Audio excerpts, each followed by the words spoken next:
Hey YouTube, Mickey. Alright, just want to do a video of the Kisler T1. It is absolutely probably my favourite survival knife. I've been using it for I don't know how long now, I'd say a year, and it's just never let me down. And I want to do another video on this knife, but more so in regards to the sheath and the way I've modded it out.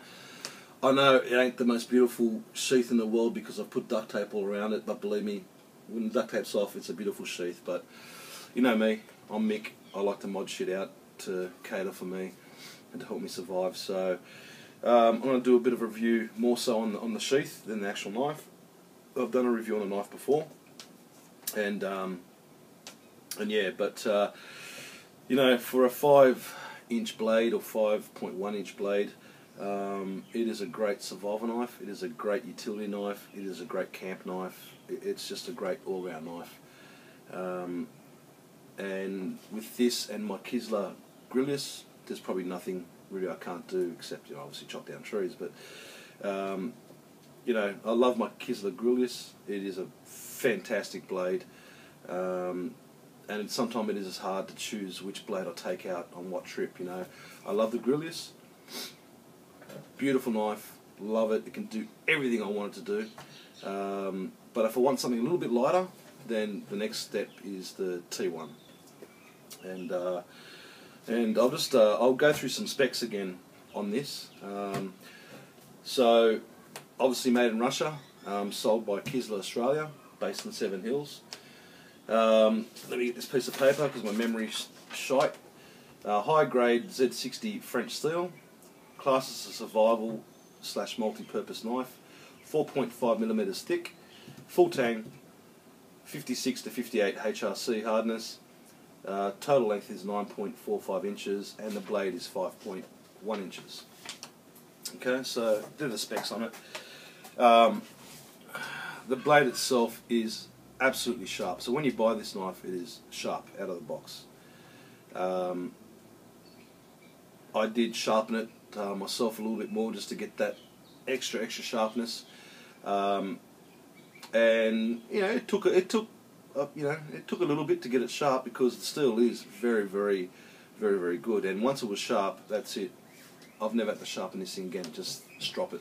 That's all I need to do. Just strop it, and it brings up the edge, hair shaving sharp, like hair shaving. And I'm running out of hairs on my arms to test it with, so, but believe me, it is hair shaving sharp.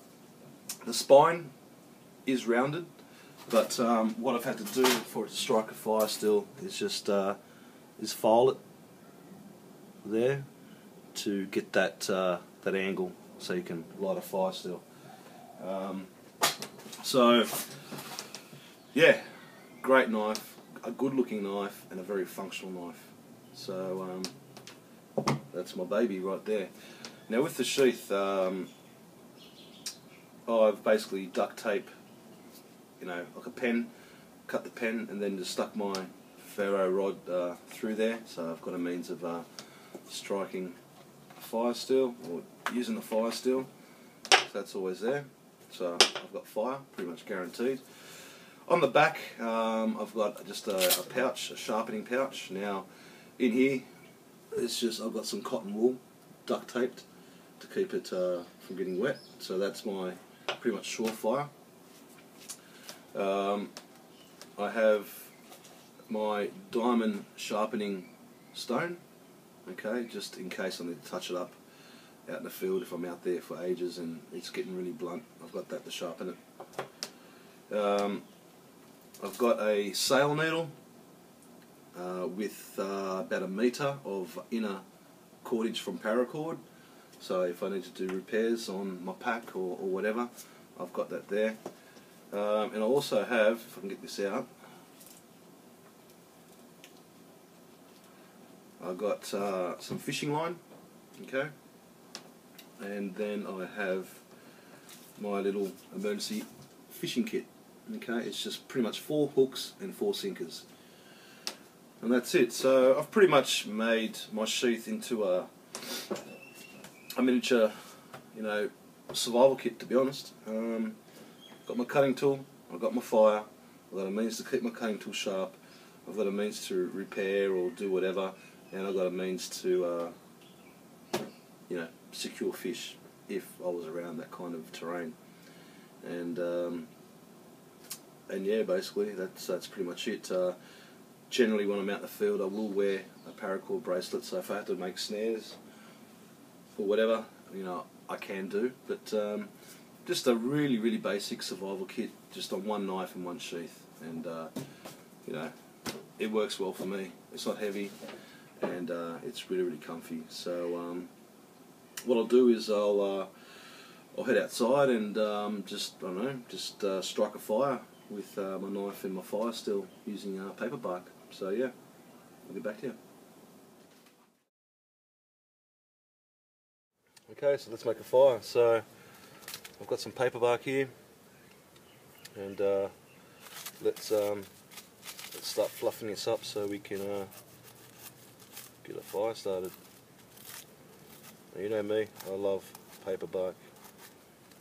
It is the best tinder for making fire in Australia anyway.